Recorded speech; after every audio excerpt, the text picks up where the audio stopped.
Knowledge ग्राम international school Patna में शैक्षणिक सत्र 2026-27 के लिए नामांकन प्रक्रिया शुरू हो गई है। विद्यालय सीबीएसई से +2 तक संबद्ध है और आधुनिक शिक्षा प्रणाली, स्मार्ट क्लासरूम, वातानुकूलित परिसर, सीसीटीवी, पुस्तकालय तथा प्रयोगशालाओं जैसी सुविधाओं के लिए जाना जाता है। स्कूल में खेल, कला, संगीत, योग, कोडिंग और एआई आधारित शिक्षा पर भी विशेष ध्यान दिया जाता है। विद्यालय के चेयरमैन आर.एस. राठौर ने कहा कि नई शिक्षा नीति 2020 के तहत बच्चों को रचनात्मक और व्यावहारिक शिक्षा दी जा रही है ताकि वे भविष्य के लिए बेहतर तरीके से तैयार हो सकें। मैं पहले खुद के बारे में बतला दूं। मैं आर.एस. राठौर, मूलतः मैं 17 ईयर तक कोचिंग के माध्यम से विद्यार्थियों को डिफरेंट जॉब में भेजने का मेरा पैसा रहा है। राठौर क्लासेज, बेकना पहाड़ी। उसके बाद स्कूल की तरफ, स्कूल के माध्यम से मैं सेवा करना चाहा और इसी कड़ी में पहला स्कूल में जी.डी. गोयनका पब्लिक स्कूल गया में डाला और दूसरा स्कूल अभी नॉलेज ग्राम इंटरनेशनल स्कूल पटना में, और अभी बगल में और भी एक शेरबोर्न गर्ल्स स्कूल बन रहे हैं। मैं बताना चाहता हूँ नॉलेज ग्राम इंटरनेशनल स्कूल का कॉन्सेप्ट क्या है। मूलतः हमारे देश में जो बौद्धिक क्षमता है, उस बौद्धिक क्षमता के वजह से हम लोग पूरे विश्व में जाने जाते रहे हैं। तक्षशिला, विक्रमशिला यूनिवर्सिटी उस समय जीने के लिए जो स्किल चाहिए, जैसे कि वैदिक शिक्षा जिसको कह सकते हैं, उसकी शुरुआत सर्वप्रथम हुआ। लेकिन पढ़ाई के रूप में पहला यूनिवर्सिटी नालंदा यूनिवर्सिटी हुआ, जिसका नाम, जहाँ पर पूरे विश्व से बच्चे हमारे यहाँ पढ़ने आते थे। एक वाकया, छोटी सी घटना मैं बता दूँ। एक बार बख्तियार खिलजी की तबीयत खराब हुई और कोई भी वैद्य सही नहीं कर पा रहे थे, तो उन्हें सलाह दिया गया कि नालंदा यूनिवर्सिटी में एक वैद्य है राहुल करके, आप उनसे सलाह लें। लेकिन वो इंडियन को इतना कमज़ोर समझते थे और इतना अविकसित समझते थे, उन्होंने इससे मना कर दिया। लेकिन उनकी तबीयत जब ज़्यादा खराब होने लगा तो उन्हें राहुल वैद्य से मिलकर कुरान में लेप लगाया गया औषधि का, और कुरान पढ़ने के दौरान जो हम लोग आमतौर पर जीभ का सहायता लेते हैं, तो अंदर गया औषधि और वो ठीक हो गए। तो उनको ऐसा शौक लगा कि इंडियन एजुकेशन इतना ऊपर है, इंडियन का मेडिकल साइंस इतना ऊपर है। उन्होंने नालंदा यूनिवर्सिटी में आग लगा दी और पुस्तकालय धुआं करके धाए जलते रहा, महीनों तक जलता रहा। तो हम लोग को गुलामी में जकड़ा गया, हमें गुलाम बनाया गया, और आज भी उस गुलामी से हम लोग बाहर नहीं निकल पाए हैं।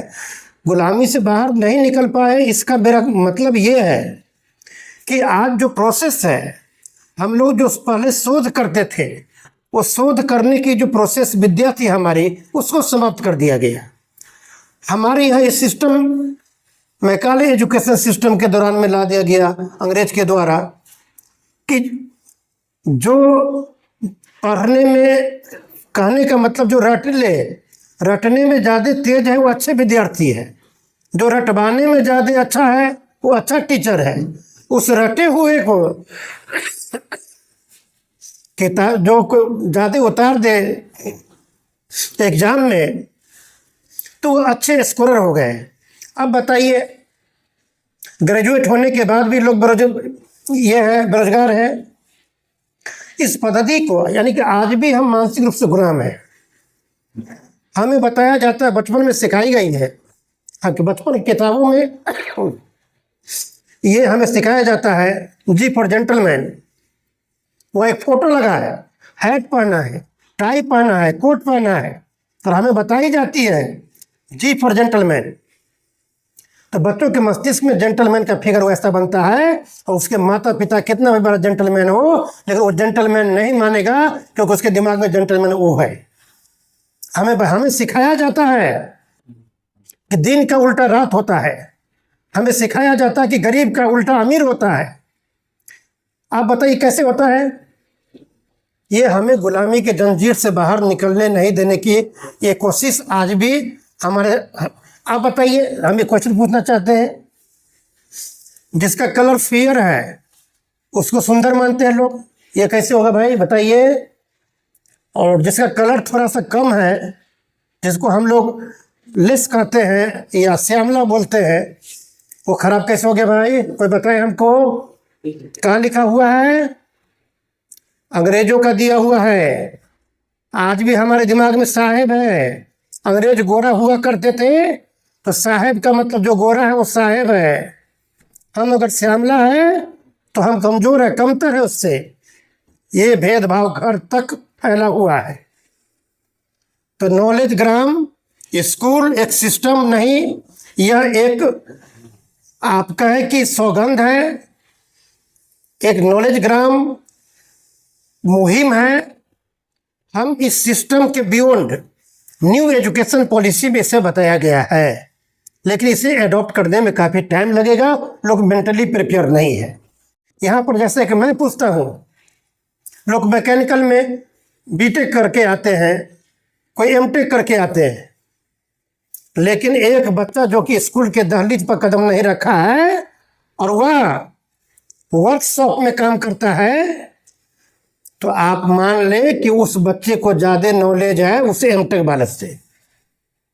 तो हमारे यहाँ शोध विद्या को समाप्त कर दिया गया, हमें उससे बाहर निकलने की ज़रूरत है। मैंने 17 ईयर सेवा दिया है कोचिंग जगत को, और पूरे देश में सबसे ज़्यादा विद्यार्थी पढ़ाने के रिकॉर्ड आज भी हमारे पास है। सर, इस बार के नामांकन प्रक्रिया में क्या बदलाव होने में? सर एक सेकंड हम बता रहे हैं। तो ये संकल्प जो नॉलेज ग्राम का संकल्प है, बच्चों को ट्यूशन नहीं पढ़ानी है। मॉर्निंग में 4:30 में 4:30 बच्चे जगेंगे। बच्चे जगते हैं क्योंकि ईयरली राइजर बनाने से बच्चे स्वस्थ होते हैं, मदर स्वस्थ होती है। Healthy mother healthy family. अगर बच्चे हेल्दी नहीं हैं, अगर 5 दिन अब्सेंट हो जाएंगे, उनकी पढ़ाई बाधित हो जाती है, पूरे महीनों की पढ़ाई बर्बाद हो जाता है। और हम आप कोई हर लोग अपने बच्चों को नहीं पढ़ा सकते हैं, सब अपने काम में बिजी है। इसलिए शाम में 6 to 7 हम ट्यूशन भी प्रोवाइड करते हैं, ऑफलाइन ट्यूशन जो हमारे 20 किलोमीटर के रेडियस में है, वो बच्चे को यहाँ पहुँचाते हैं। हम ऑफलाइन ट्यूशन भी प्रोवाइड करते हैं, जो दूर है उसको ऑनलाइन ट्यूशन भी प्रोवाइड करते हैं। कहीं से बाहर से कोई हेल्प लेने की जरूरत नहीं है। और तीसरी बात यह है, हमारे जोर लैंग्वेज पर है, क्योंकि इंडिया में जो अपॉर्चुनिटीज है अच्छा हो, आने वाले दिन में भी अच्छा हो, लेकिन जो बच्चे आज छोटे हैं उन्हें 10 साल 12 साल के बाद में मार्केट में उतरकर चैलेंज का एक्सेप्ट करना पड़ेगा। इसके लिए मैं फ्रेंच, स्पेनिश और जर्मन तीनों लैंग्वेज को मैंने वरीयता दिया है, और पूरी पढ़ाई को मैं एक वर्कशॉप की तरह प्रैक्टिकलिज्म के आधार पर सेट किया है। हाइपोथेटिकलिज्म और थियोरिटिकलिज्म से काम नहीं चलेगा। हम विरोधी है अंग्रेजों का, जो आज भी हमें गुलामी मानसिकता, ये हमारी मानसिकता को गुलाम बनाया हुआ है। इससे हमें बाहर निकलने की जरूरत है। हम सभी युवाओं को प्रेरित करते हैं, एक मुहिम है। अभी एक हमारे भाई ने क्वेश्चन पूछा कि नामांकन की क्या प्रक्रिया है। नामांकन की हमारे यहाँ कोई प्रक्रिया नहीं है। हम उस स्टैंडर्ड में नहीं है कि जिस बच्चे की माँ कम पढ़ी लिखी है, पिता कम पढ़े लिखे हैं, उनका नामांकन नहीं होगा। उनका प्रोसेस ये है, हम कहते हैं जिस बच्चे की माँ और पिता कम पढ़े लिखे हैं, उसमें उस बच्चे की क्या गलती है, उस बच्चे को हम बढ़ाएंगे। नामांकन की प्रक्रिया है, हम बच्चे को पहले एक बेसिक टेस्ट लेते हैं कि बच्चे अभी किस स्टैंडर्ड में जा सकते हैं, उसमें डालकर उस पर हम मेहनत करते हैं। और बता दूं, मैं प्रत्येक 15 दिनों पर पेरेंट को मैं बुलाता हूँ। मेरा एक टीम है, R&D टीम है, रिसर्च एंड डेवलपमेंट टीम है, जो पेरेंट को बुलाते हैं और दिखाते हैं कि देखिए आपके बच्चे आज इस लेवल पर हैं और आप क्या देखना चाहते हैं। जिस चीज़ को हम नहीं देखते हैं, यदि आप में कमी है तो आप अपने घर में कोई कमी देखते हैं तो हमें बताएं, और फिर हम 15 दिन का टाइम लेते हैं कि अगला 15 दिन में आइएगा तो आपका बच्चा ऐसा मिलेगा। और ये प्रक्रिया एक साइकिल के रूप में प्रत्येक 15 डे के दौरान में जो मेरा रिसर्च एंड डेवलपमेंट टीम है कंटिन्यू कर रहा है। तो स्कूलिंग में चेंज की जरूरत है। अच्छा, अब जो नेक्स्ट आपका सेशन चलेगा उसका विशेषता क्या रहेगा? जो कमिंग सेशन होगा 26-27 विशेषता अनडिफाइंड वर्ड है। मैंने कहा कि एक मुहिम है ये कि बच्चे की जो कोई भी बच्चे कमजोर बाबू नहीं होता है। इंटरेस्ट की बात है। आपको पत्रकारिता में इंटरेस्ट है तो आप उसमें आगे हैं, किसी को खेलने में इंटरेस्ट है उसमें आगे है। इंटरेस्ट लेवल की बात होती है। तो सबसे पहले हम बच्चों के इंटरेस्ट लेवल को आगे बढ़ाने के लिए हम 1 महीने 15 दिन का क्लास रखते हैं, जो कि एक ब्रिज क्लास होता है।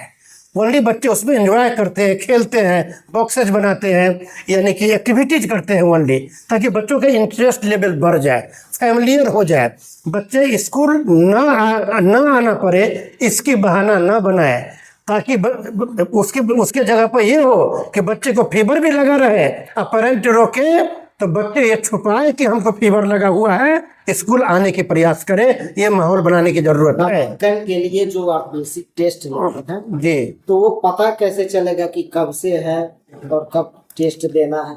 बिल्कुल। इसकी जानकारी कहाँ से उपलब्ध होगी? ये वेबसाइट से भी आप जानकारी इकट्ठा कर सकते हैं। जी, वेबसाइट और बता दें। जी, हम वेबसाइट के माध्यम से पता कर सकते हैं। स्कूल का इंस्टाग्राम है, फेसबुक है, उसके माध्यम से भी वहाँ से पता कर सकते हैं। लेकिन ये शुरू हो चुका है। अभी कब शुरू हो गया है तक? ये हमें लगता है कि आने वाले 6 राइट नाउ 15 अप्रैल तक है।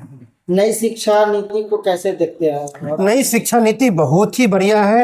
इसको जो डिजाइन किया गया है ये बहुत ही बढ़िया है, इसमें कहीं कोई डाउट नहीं है। लेकिन थोड़ी हमें व्यक्तिगत बात रखने का अधिकार भी है, थोड़ी पॉलिटिक्स से प्रेरित भी है।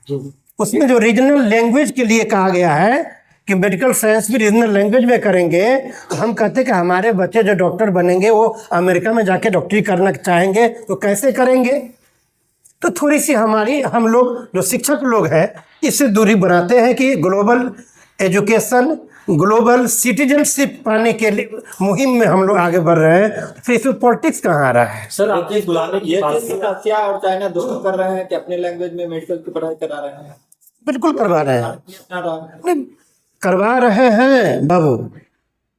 आप चाइना करवा रहे हैं तो आप मूंद कर ब्लाइंडली चाइना को आप अपने आप से आगे क्यों देखते हैं? हो सकता है कि चाइना इंटरनेशनल लैंग्वेज के और बढ़ावा और देते अपने बच्चों को, हो सकता है आपसे भी आगे रहते। सर, आपने गुलामी क्योंकि आप अभी पटना में हैं बाबू, आपको जाना पड़े सपोज लंदन, तो हो सकता है इससे बेहतर मौका मिल जाए, तो इसे देखना पड़ेगा। सर, आपने गुलामी की बात कहा कि अमीर मतलब गरीब, व्हाइट मतलब काला, इससे कैसे निपटेगा कॉलेज ग्राम इंटरनेशनल स्कूल? ये नॉलेज ग्राम इंटरनेशनल स्कूल ही नहीं, यह एक मुहिम है। हमें सही एजुकेशन बच्चों को देना पड़ेगा, ये भेदभाव से अलग करना पड़ेगा। यानी सही एजुकेशन, यानी कि मोरल एजुकेशन, सोशल वैल्यूज, ये बताना पड़ेगा कि हमारा सोशल वैल्यूज क्या था, हम क्या थे, पहले हमारा स्थान विश्व में कहाँ पर था, ये बताना पड़ेगा बच्चों को। अपनी मूल स्थिति, वो बच्चे हमारा देश क्या था, हम क्या है, ये बच्चों को बताना पड़ेगा। बच्चा धीरे धीरे, एक दिन में नहीं होगा लेकिन एक दिन जरूर होगा। आपके ये प्रयास लगातार होना चाहिए। तो आपकी संस्था के माध्यम से गरीब और इच्छुक बच्चों के लिए क्या मुहिम चलाई जाती है? क्या भविष्य गरीब बच्चे के लिए मेरा कोई मुहिम नहीं है, क्योंकि कोई बच्चा गरीब होता ही नहीं है। आपसे हाथ जोड़ के आग्रह करते हैं कि बच्चे को गरीब आज से कहना बंद कर दे। आप भी हमारे सामने बच्चे हैं, न जाने 10 साल के बाद में आप क्या बन जाएंगे, को किसने देखा है। हाँ, आप ये कह सकते हैं गरीब माता पिता अपने बच्चों को पढ़ाना चाहे तो उसको क्या सुविधा मिल सकती है। तो हम लोग देखते हैं कि जब जो गरीब माता पिता आते हैं तो वो कहाँ तक सक्षम है, उनकी इच्छा शक्ति कैसा है और उसके जगह पर हमने व्यवस्था बना रखा है कि आप अपने घर में आपकी जो महिला है कुछ तो बनाती होंगी खाने पीने का सामान, वो बनाकर हमारे यहाँ भेज दिया करे और हम स्टॉल लगाते हैं और हमारे यहाँ के ही बच्चे लंच पीरियड में उसको खरीद लेते हैं। इस तरह की 2-3 चीज़ें और चीज़ें हैं प्रिंटिंग के माध्यम से भी। तो हम उन्हें बात करके ये आपस में बैठ के सलूशन निकालने का प्रयास करते हैं। बहुत बहुत धन्यवाद।